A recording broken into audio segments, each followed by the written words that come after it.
समोर श आल्यास सच्या ऐवजी श होणार.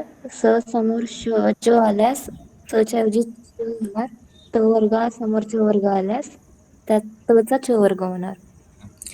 याच्यामध्ये ना एक गोष्ट तुम्हाला सांगायची राहिली की जे आपण बघितलं ना की च्या समोर श आला तर आपण श करतोय.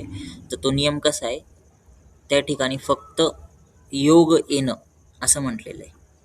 स्टोहोस्टुनास्टू मध्ये स्तू म्हणजे स आणि त वर्ग याचा संबंध च किंवा श सोबत आला, च वर्ग किंवा श सोबत आला तर त्या ठिकाणी त्या स किंवा त च्या जागी श किंवा च वर्ग करायचा. फक्त संबंध आला तर मग तो पुढे येऊ द्या किंवा मागे येऊ द्या, कुठं पण आलं तरी पण तो बदल होणार. आता जास्तीत जास्त जे उदाहरण आहेत आपल्याला ते असेच सापडतील की पूर्वपदाच्या शेवटी स आहे किंवा पूर्वपदाच्या शेवटी त आहे आणि उत्तरपदाच्या सुरुवातीला श किंवा च वर्ग आहे, असेच सापडतील. पण नियम काय आहे की तो जो स किंवा त वर्ग आहे तो स्थानी आहे, म्हणजे तो ज्या ठिकाणी त्याच ठिकाणी राहणार. आणि आपण जे म्हणतोय की त्याचा संबंध श किंवा च वर्गासोबत आला पाहिजे, तर तो एकतर त वर्गाच्या नंतर पण येऊ शकतो किंवा मग आधी पण येऊ शकतो. कसं पण आलं तरी त्या ठिकाणी बदल हा त्या त वर्गामध्ये होणार. आणि दुसरा एक नियम तुम्हाला आहे ना, काल थोडं आपलं कन्फ्युजन होत होतं सद, ते आपण बघितले उदाहरणं काल काही, ज्याच्यामध्ये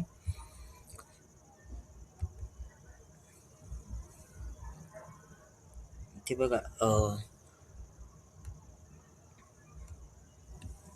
हे एक उदाहरण बघितलं होतं आपण की नेमका कोणता वर्ग किती नंबरचा वर्ण करायचा किंवा कोणता वर्ण चेंज करायचा कशा प्रकारे. तर त्या ठिकाणी तो नियम कसा आहे, आता इथे ॲक्च्युअलमध्ये असं उदाहरण नाही येणार तुम्हाला आलं तर, डायरेक्ट असं येईल उतच्या जागी उद असं येणार. आणि जो आपण बदलतोय वर्ण, तर याच्यामधला ज्या नंबरचा वर्ण आहे ना त्या नंबरचा बदलायचा आहे. म्हणजे त वर्गातला ज्या नंबरचा वर्ण आहे त्या नंबरचा वर्ण इथे ट वर्गातला घ्यायचा आहे. तसंच सेम श्रुत्व संधीमध्ये पण करायचंय. त वर्गातला ज्या नंबरचा वर्ण आहे त्या नंबरचा वर्ण च वर्गातला घ्यायचा आहे. मग ह्या ठिकाणी कोणताही येऊ द्या. जसं उद प्लस डयनम उड्डयनम असं येणार तिथे.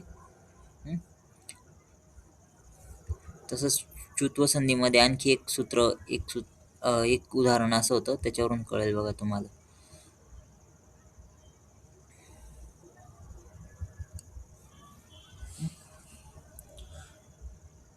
तर इथे पण हे जे आहे ना उदाहरण येताना द डायरेक्ट त नाही देणार तुम्हाला, द देतील. जगद प्लस जननी असं देतील. तो जो तचा द होतोय ते पण जशत्वाच्या नियमानुसार होतोय, पण ज्यावेळेस डायरेक्ट तुम्हाला उदाहरण येईल तर जगद प्लस जननी असं येईल, उद प्लस ज्वलम असं येईल. बघा एक उदाहरण असं आहे त्याच्यामध्ये, पिबेत प्लस छिद्रम. आता हे इथे आपण श्रुत्व संधीचे नियम लावले आणि त्या ठिकाणी जर का आपण संधी केली तर काय होईल, पिबेत प्लस छिद्रमचं काय उत्तर येईल,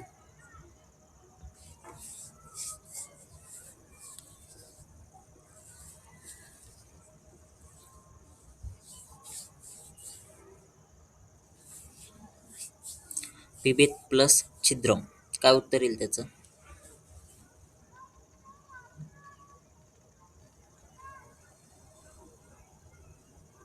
पिबेत छिद्र. पिबेत छिद्रम. तचा काय होणार तिथे, च. पिबेत छिद्रम. काल काय झालं होतं, काल तुम्हाला सांगितलं की ह्या ठिकाणचा वर्ण बघा, ह्या ठिकाणचा नाही बघायचा आहे.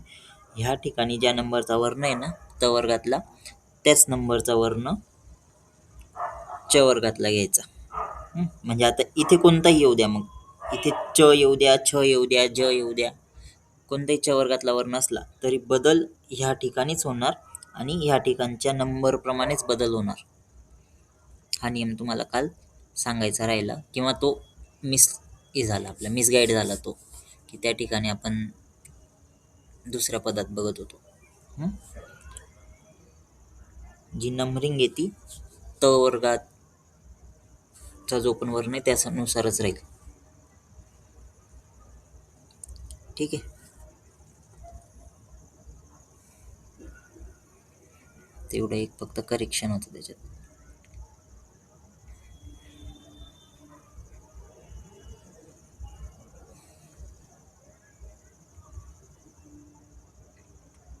ठीक आहे. पुढचा जो संधीचा प्रकार आहे तो आहे जशत्व संधी. जशत्व संधी. जशत्व संधीचं सूत्र आहे झलाम जशोअंते. झलाम जशोअंते. नेमकं आहे जेव्हा पहिल्या पदाच्या शेवटी वर्गातील प्रथम व्यंजन क च ट त प याच्यापैकी असेल आणि दुसऱ्या पदाच्या सुरुवातीला कोणताही स्वर किंवा व्यंजन असेल, तेव्हा पहिल्या पदातील तो जो प्रथम वर्गीय व्यंजन आहे त्याच्या जागी त्या वर्गातला तिसरा व्यंजन करायचा. जसं पहिल्या पदाच्या शेवटी क आहे आणि दुसऱ्या पदाच्या सुरुवातीला कोणताही स्वर किंवा व्यंजन आहे तर क च्या जागी ग करायचा.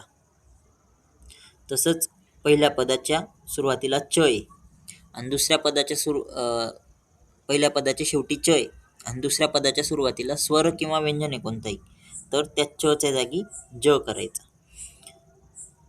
ट असेल पहिल्या पदाच्या शेवटी, त्याच्यानंतर कोणताही स्वर किंवा व्यंजन आला तर ट च्या जागी ड करायचा. त असेल तर त चा द करायचा. प असेल तर प चा ब करायचा. आता जर आपण वर्गीय व्यंजन बघितले ना तर वर्गीय व्यंजनांमध्ये बघा क च ट त प हे पहिल्या नंबरला येतात.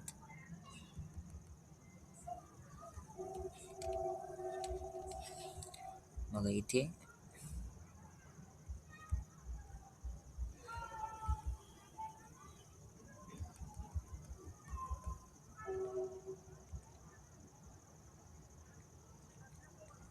हे जे वर्गीय व्यंजन आहेत ह्याच्यामागे बघा हे क च ट त प हे पहिल्या नंबरला येतात. आता याच्या जागी आपल्याला तिसरा वर्ण करायचा असतो, म्हणजेच ग ज ड द ब हे तिसऱ्या नंबरला येतात. म्हणजे पहिल्याचा तिसरा करायचा. क चा ग होणार, च चा ज, ट चा ड, त चा द आणि प चा ब होणार.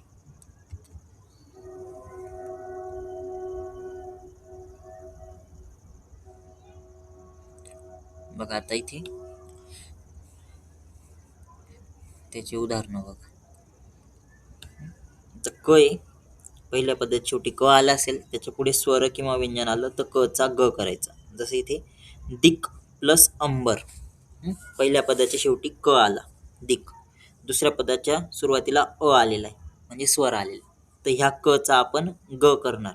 दिक प्लस अंबरचं होऊन जाईल दिगंबर. दिक प्लस अंबर दिगंबर. क चा काय केला ग. तसंच च च्या पुढे जर का स्वर किंवा व्यंजन आलं कोणतंही तर च चा ज होणार. जसं अच प्लस अंत. आता अच किती नंबरचा वर्ण आहे च वर्गातला? च किती नंबरला येतो? च हा किती नंबरचा वर्ण आहे? पहिला आहे. त्याच्या पुढे स्वर आला तर पहिल्याच्या जागी कोणता वर्ण करायचा आहे? तिसरा वर्ण ज. तिसरा. तिसरा होणार ज. च च्या जागी झाला ज, पुढे अंत. याला मिक्स केलं दोघांना, उत्तर भेटलं अजंत.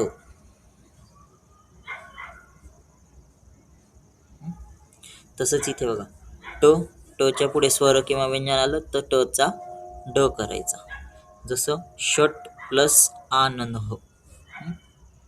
ते बघा ट आलेला आहे आणि पुढे स्वर आलेला आहे आ, तर ट पहिल्या नंबरचा वर्ण आहे, ट च्या जागी तिसरा वर्ण करायचा. आता ट मध्ये तिसरा वर्ण कोणता येतो ट वर्गामध्ये? ट, ठ आणि ड. ड हा वर्ण येतो. मग ट च्या जागी जर का ड घेतला तर षट प्लस आनंद. आपण ट च्या जागी ट वर्गातला तिसरा वर्ण घेतला. आपल्याला मिळालं षड प्लस आनंद. आणि ह्या दोघांना आपण एकत्र केलं. आता इथे ड हा अर्धा आहे आणि त्याच्या पुढे आ आलेला आहे, तर हा आ ड मध्ये मिक्स होणार, तर ड ला काना लागेल. मग तो उत्तर कसं होईल? षडानन. षडानन असं त्या ठिकाणी उत्तर येणार. नंतर बघा, जगत प्लस ईशः. या ठिकाणी बघा, जगत प्लस ईश, त आलेला आहे पहिल्या पदाच्या शेवटी, सुरुवात नंतर स्वर किंवा व्यंजन. इथे बघा जगत, त आलेला आहे जगत मध्ये, आणि इथे ईशः, ई आलेला आहे. तर ह्या ठिकाणी ह्या तच्या जागी कोणता वर्ण येणार? जगत.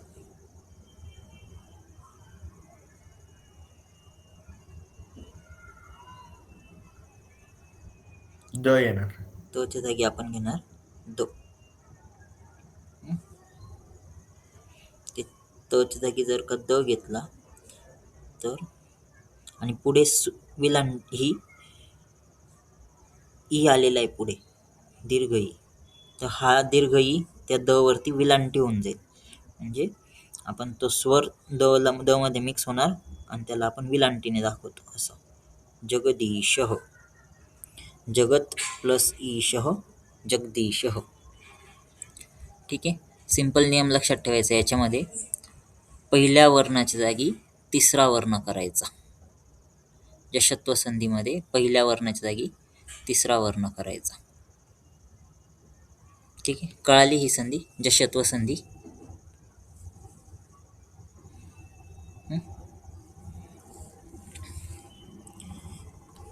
सूत्र काय जशत्व संधीचं?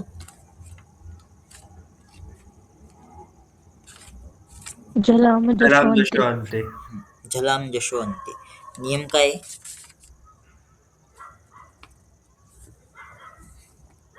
नियम काय लक्षात ठेवणार? पहिल्या वर्णाच्या जागी कितवा वर्ण करायचा? तिसरा. आता हे जे नियम बघतोय ना आपण, हे संधी करतानाचे नियम आहे. आतापर्यंत जेवढे पण नियम बघितले ते संधी करतानाचे नियम आहे. ज्यावेळेस संधी फोड करतो ना, त्यावेळेस या नियमाच्या उलट करायचं असतं. आणखीन एक उदाहरण बघा.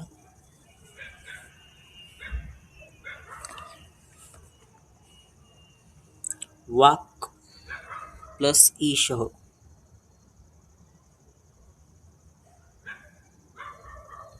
वाक प्लस ईशः.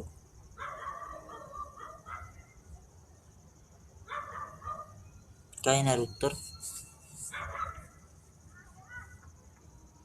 वागीश. वागीशः.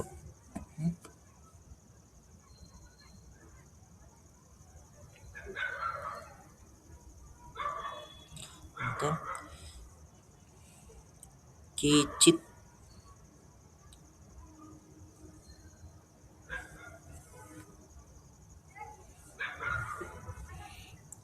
केचित प्लस गर्भादी.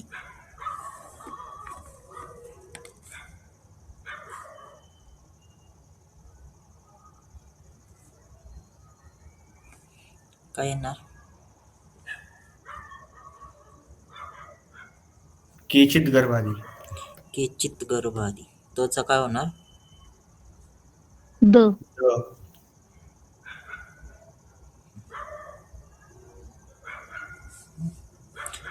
प्राक प्लस एव. काय होणार?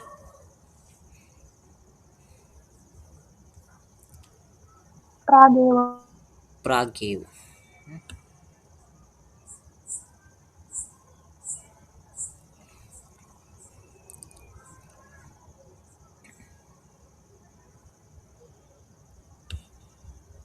तर बघा,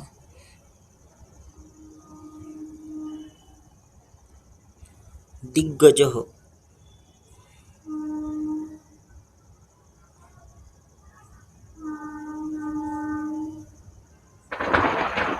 दिग्गजः. दिग प्लस गज. दिक प्लस गजः.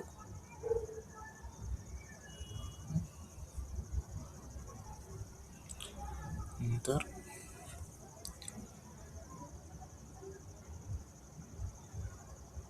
सुबन्तः.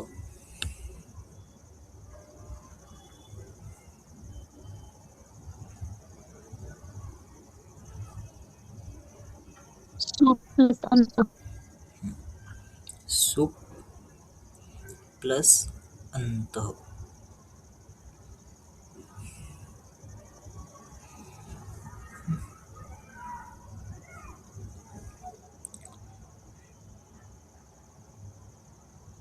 अब्जम.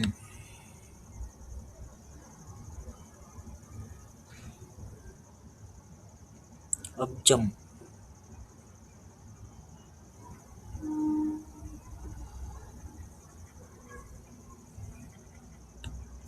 अब्जम. अब्जमचं काय येणार? अप प्लस जम. अब प्लस जम. त्यानंतर चिदानंद.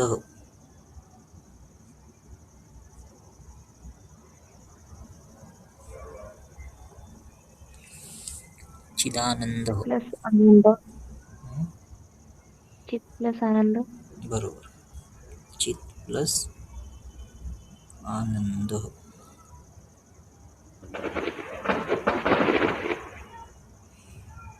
ठीक आहे. ही होती जशत्व संधी. कळालं सगळ्यांना जशत्व संधी? जशत्व संधी कळाली? ठीक. बघा आता पुढचा प्रकार येतो संधी हलसंधीमध्ये चरत्व संधी. चरत्व संधी. चरत्व संधीचं सूत्र आहे खरीच. खरीच. आता काय नियम आहे ह्या संधीचा? तर ह्या संधीमध्ये पहिल्या पदाच्या शेवटी येणाऱ्या वर्गातील तिसऱ्या वर्णाचा पहिला वर्ण होतो. पहिल्या पदाच्या शेवटी वर्गीय व्यंजनातला तिसरा वर्ण येतो आणि त्या तिसऱ्या वर्णाचा आपल्याला पहिला वर्ण करायचा आहे. कधी? कंडिशन काय आहे? तर दुसऱ्या पदाच्या सुरुवातीला काय असलं पाहिजे? तर खरं प्रत्याहारातला वर्ण असला पाहिजे. खरं प्रत्याहारातला त्या ठिकाणी वर्ण असला पाहिजे. खरं प्रत्याहारातला वर्ण म्हणजे काय? तर प्रत्येक वर्गातला पहिला, दुसरा वर्ण आणि शशसर हा खरं प्रत्याहारात येतो. तर तो जर का असेल तर त्या पहिल्या वर्णाचा तिसरा वर्ण होतो. जसं बघा ग. गच्या पुढे खरं प्रत्याहारातला वर्ण असला तर त्या गचा क करायचा. खरं प्रत्याहारातला वर्ण म्हणजे वर्गातील पहिला, दुसरा वर्ण आणि शशसर हे खरं प्रत्याहारात येतात. तर जसं म्हणजे पहिल्या पदाच्या शेवटी ग आहे. ग हा क वर्गाचा तिसरा वर्ण आहे. त्याच्या पुढे जर का खरं प्रत्याहारातला वर्ण आला दुसऱ्या पदाच्या सुरुवातीला तर त्या गचा आपण क करणार. तसंच जचा च करणार, डचा ट करणार आणि दचा त करणार.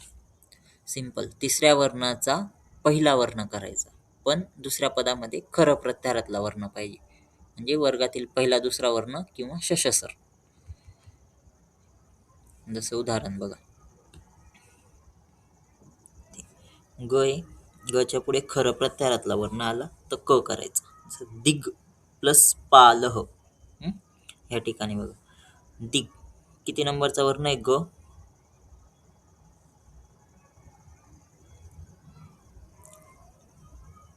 तिसरा. हा तिसरा वर्ण आहे. बरोबर. प किती नंबरचा वर्ण आहे? पहिला. पहिला. म्हणजेच काय आहे? प हा खरं प्रत्याहारात येतो का नाही?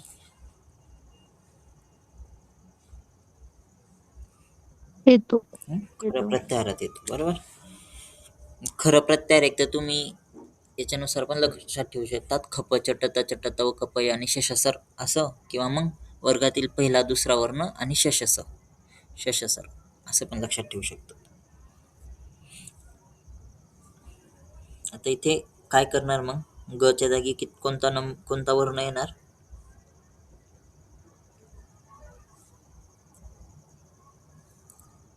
गच्या जागी कोणता वर्ण आहे तिथे?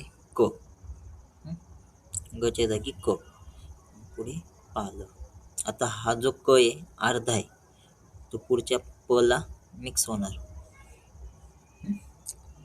सॉरी, हा अर्धा क तिथे मिक्स करायचा आहे. दिक प्लस पाल होऊन जाईल दिक्पाल. ठीक आहे.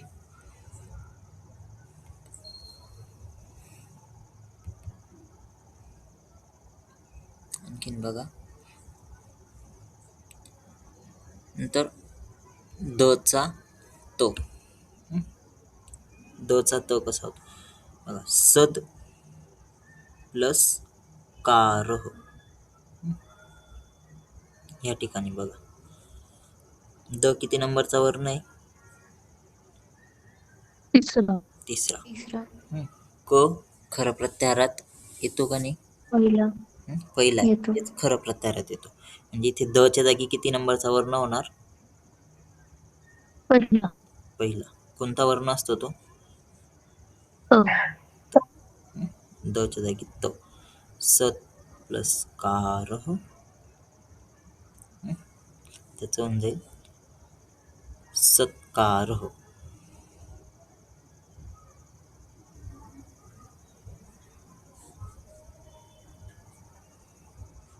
सद प्लस कारह, सत्कारह.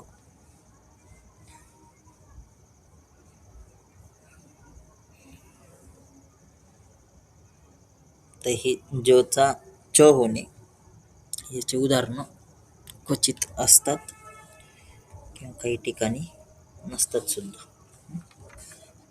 हे जे आहे ग चा क होणे आणि द चा त होणे याचे जास्तीत जास्त उदाहरणं सापडतात. मोस्टली उदाहरणं द चा त करणे आणि ग चा क करणे याचेच असतात. आणखी एक उदाहरण बघा, लभ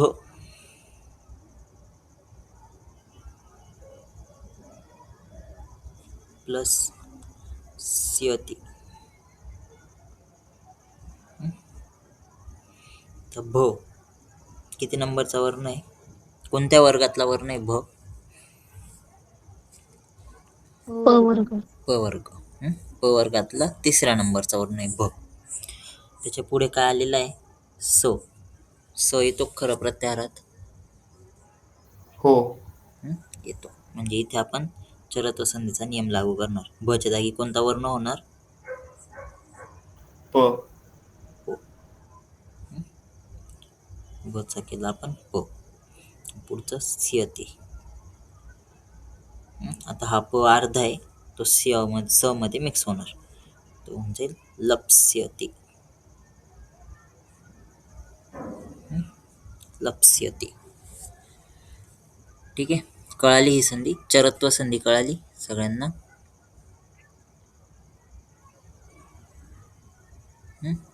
सूत्र काय चरत्व संधीचं?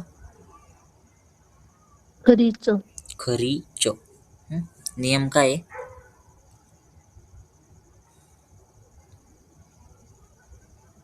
चरत्व संधीचा नियम काय आहे?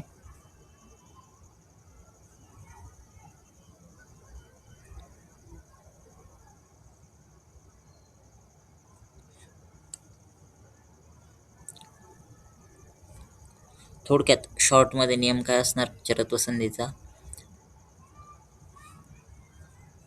खरं प्रत्याहार असल्यास तिसऱ्या वर्णाचा पहिला वर्ण करावा. तिसऱ्या वर्णाचा पहिला वर्ण करायचा. थोडक्यात नियम, तिसऱ्या वर्णाचा पहिला वर्ण करायचा. पहिल्या पदाच्या शेवटी येणारा जो तिसरा वर्ण आहे त्याचा पहिला वर्ण. ठीक आहे. पुढचा जो प्रकार येतो तो आहे अनुनासिक संधी. अनुनासिक संधी. अनुनासिक संधीचं सूत्र आहे यरो अनुनासिके अनुनासिको वा. यरो अनुनासिके अनुनासिको वा. नियम काय आहे? जर दुसऱ्या पदामध्ये सुरुवातीला म किंवा न असेल, दुसऱ्या पदामध्ये सुरुवातीला म किंवा न असेल, तर पहिल्या पदाच्या शेवटचा जो वर्ण आहे त्याच्या वर्गातला अनुनासिक करायचा. दुसऱ्या पदामध्ये सुरुवातीला काय असलं पाहिजे, म किंवा न. आणि त्यावेळेस काय चेंजेस करणार, तर पहिल्या पदाच्या शेवटी जो पण वर्ण येईल त्याच्या वर्गातला अनुनासिक. जसं समजून घ्या, इथे म किंवा न आलं आणि पहिल्या पदाच्या शेवटी क वर्गातला वर्ण आहे, तर त्या ठिकाणी क वर्गाचं अनुनासिक म किंवा न च्या जागी करायचं.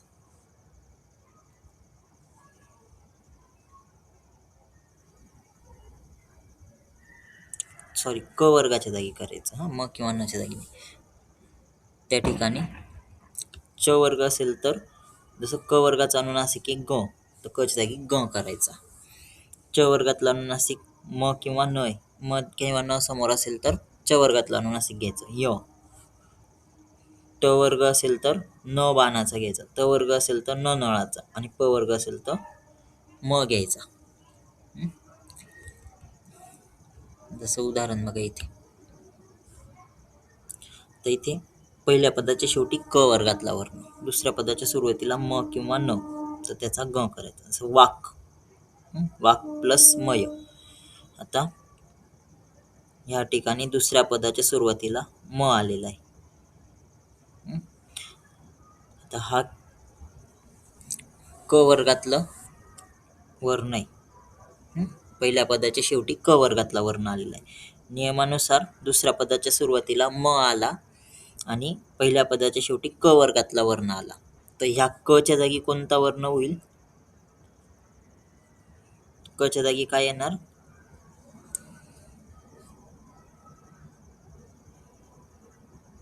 ग. ग, क वर्गाचा अनुनासिक. असं. आता हा अर्धा आहे, त्याच्यामुळे लिहिताना आता याच्यामध्ये मिक्स काही होत नाही, तो डायरेक्ट असंच लिहिलं जातं. म्हणजे अर्धा आहे आणि तो जोडाक्षरच बनतो, पण आपण त्याला जोडताना असं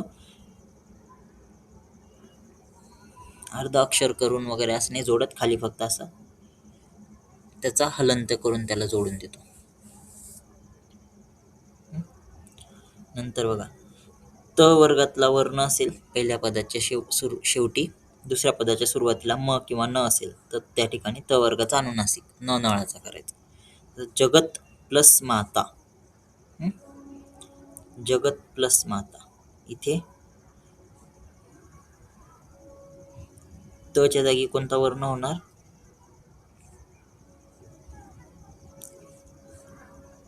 न नळाचा. न.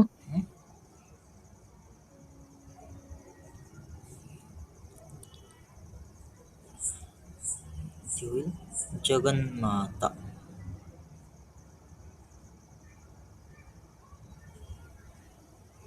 जगन्माता.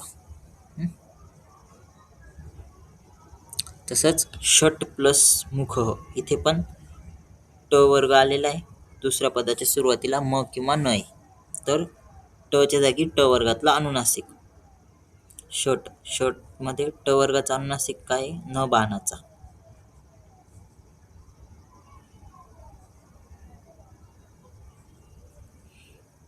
एकत्र होऊन बनेल षण्मुख.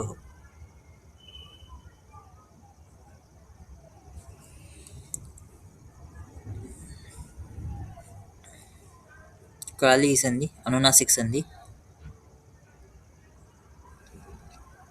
अनुनासिक संधी कळाली. बघा उदाहरणात त्याची.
ची उदाहरण बघा.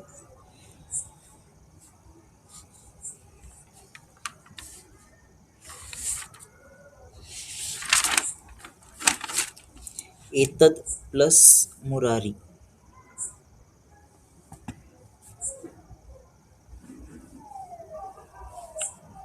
एतद प्लस मुरारी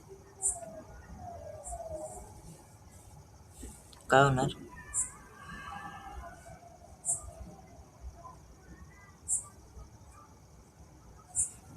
चेतन मुरारी. एतन मुरारी.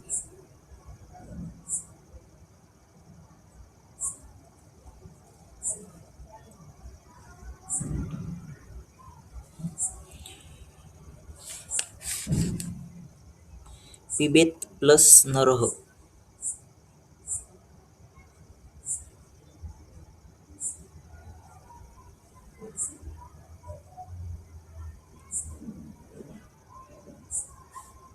काय होणार? पिबेन नरह.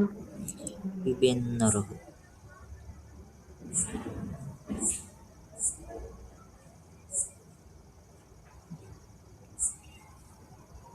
प्राक प्लस मुखम.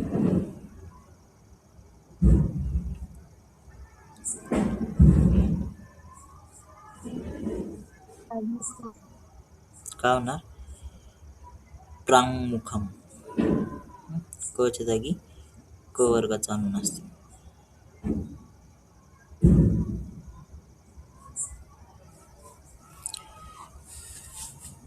ठीक आहे. कळाली ही संधी, अनुनासिक संधी.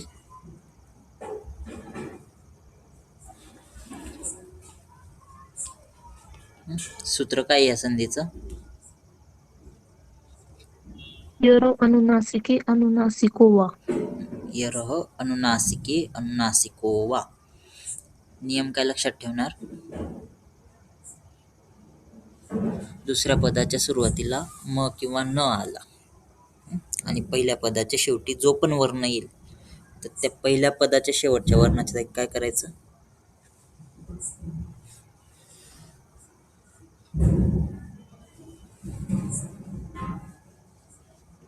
काय बदल करणार त्या ठिकाणी? त्या वर्गाचा अनुनासिक टाकायचा. त्या वर्गाचा अनुनासिक टाकायचा तिथे. ठीक आहे.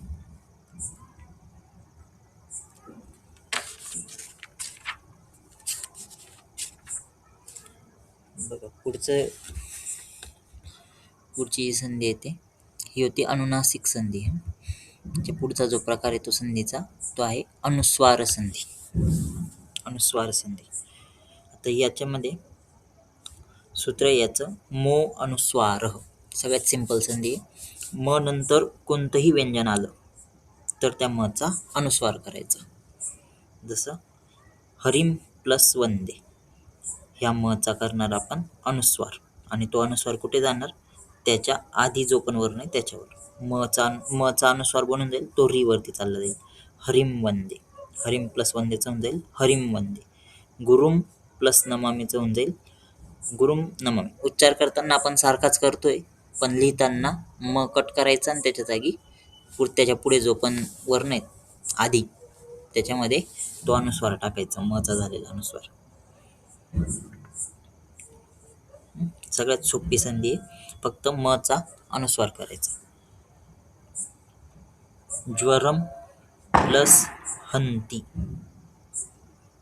काय होईल याचं?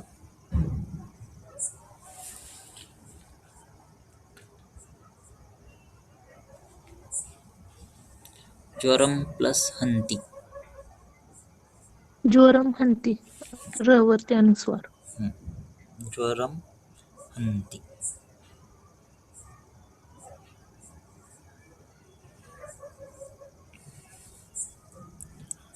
घृतम पयः.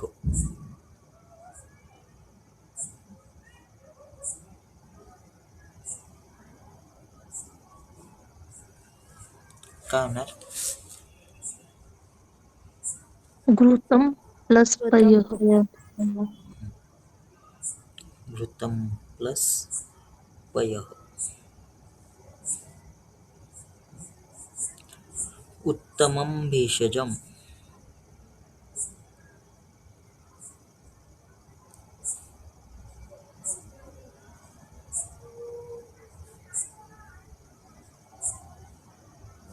काय येणार?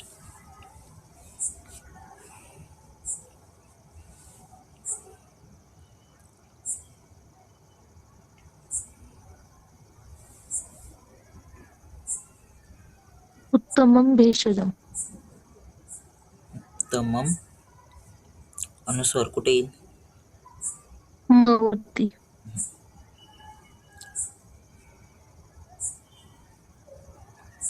तमम भेषजम.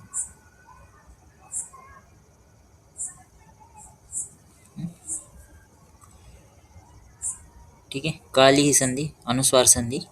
सगळ्यात सोपी संधी ही संधी आहे याच्यातली. कळालं सगळ्यांना? किती संधी बघितल्या आज आपण? 4 संधी बघितल्या. कोणती संधी बघितली पहिली?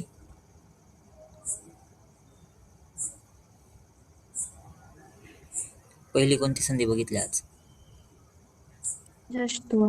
जशत्व संधी. सूत्र काय होतं जशत्व संधीचं? जे आणते. झलाम जशवंती. नियम काय होता?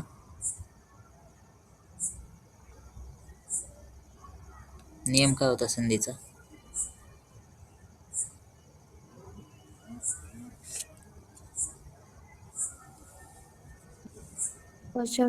प या पहिल्या पदाऐवजी त्यांच्याच वर्गातील तिसरा पद करायचा.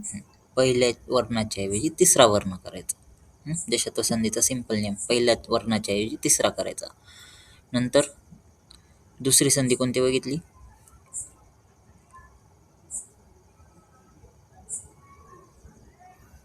चरत्व बघितले आज. चरत्व संधी. चरत्व संधीचं सूत्र काय होतं? खरीच. खरीच. खरीच्या मध्ये नियम काय होता? तिसऱ्या वर्णाच्या जागी पहिला. तिसऱ्या वर्णाच्या जागी पहिला वर्ण करायचा. दुसऱ्या पदामध्ये काय असलं पाहिजे?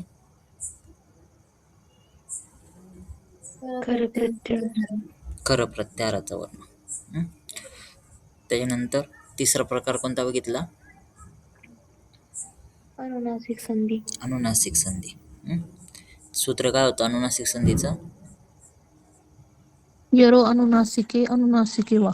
यरः अनुनासिके अनुनासिको वा. नियम काय होता त्याचा?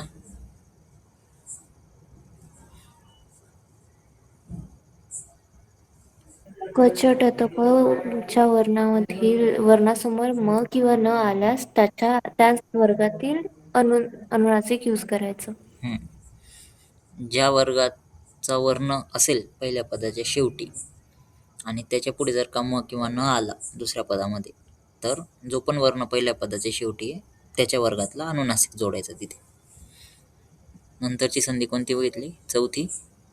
आजची चौथी संधी कोणती बघितली? अनुस्वार संधी. सूत्र काय अनुस्वार संधीचं? म अनुस्वार. मो अनुस्वार. नियम काय आहे? मग नंतर कोणताही व्यंजन आला तरी त्याचा अनुस्वार करायचा. नंतर कोणतंही व्यंजन आलं तर मचा अनुस्वार करायचा. ठीक आहे. कळाल्या या संधी सगळ्या?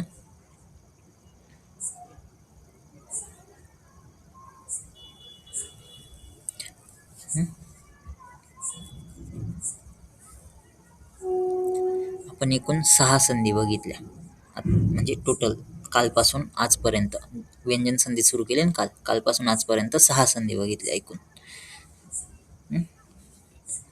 पहिली शुत्व संधी, ष्टुत्व संधी, त्याच्यानंतर तिसरी बघितली जशत्व, नंतर चौथी चरत्व, पाचवी अनुनासिक आणि 6वी अनुस्वार. अशा टोटल हलसंधीमधल्या 6 संधी आपण बघितल्या आतापर्यंत. ठीक आहे. तर याचे जे एक्झाम्पल्स आहे ते मी तुम्हाला सेंड करतो, ते सॉल्व करा. एक्झाम्पल सॉल्व करता येतील आता या संधीचे?